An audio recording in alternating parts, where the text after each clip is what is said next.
Welcome to आरपीज world. मेरी आवाज सुनो। मैं आपकी आरपी आज लेकर आ गई हूँ शैल चतुर्वेदी जी और सुरेंद्र शर्मा जी की दो हास्य कविताएं, एक से एक बढ़ के। और मैं मरना नहीं चाहता। है तो हास्य कविताएं लेकिन अर्थ बहुत गहरा है। तो दोस्तों, आरपीज वर्ल्ड मेरी आवाज सुनो को सब्सक्राइब करना ना भूलें, क्योंकि मैं भी मरना नहीं चाहती। तो शुरू करते हैं सुरेंद्र शर्मा जी की मैं मरना नहीं चाहता।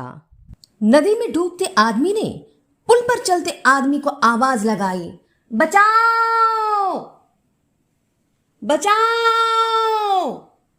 पुल पर चलते आदमी ने रस्सी नीचे गिराई और कहा, आओ आओ।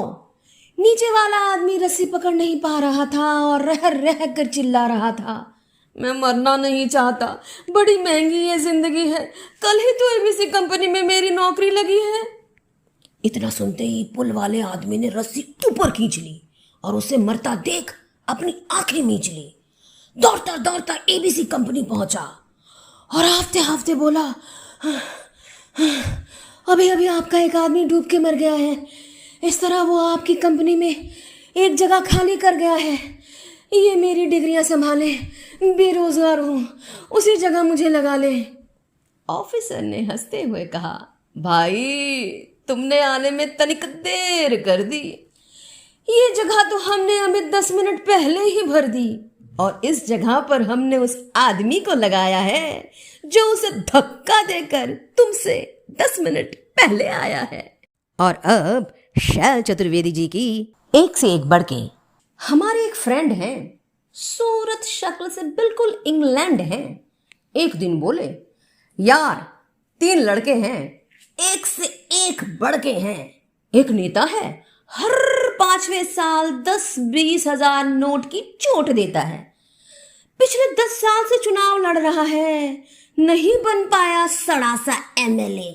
बोलो तो कहता है अनुभव बढ़ रहा है। पॉलिटिक्स के चक्कर में बन गया पॉलिटिकल घन चक्कर और दूसरा ले रहा है कवियों से टक्कर। कविताएं सुनाता है, कविताएं बनाता है, न सुनो तो चाय पिलाकर सुनाता है। तीसरा लड़का डॉक्टर है, कई मरीजों को छूते ही मार चुका है। बाहर तो बाहर घर वालों को तार चुका है। हरा भरा घर था, 10 थे खाने वाले, कुछ और थे आने वाले, केवल 5 रह गए, बाकी के सब दवा के साथ बह गए।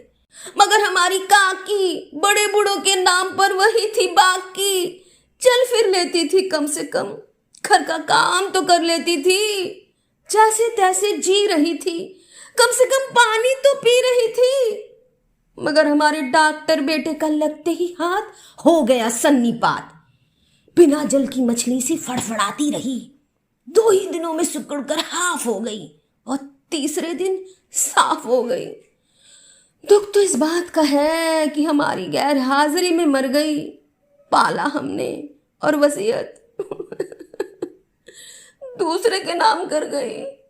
शुक्रिया आरपीज वर्ल्ड मेरी आवाज सुनो को सुनने के लिए। और हाँ, भूल न जाना सब्सक्राइब बटन जरूर दबाना।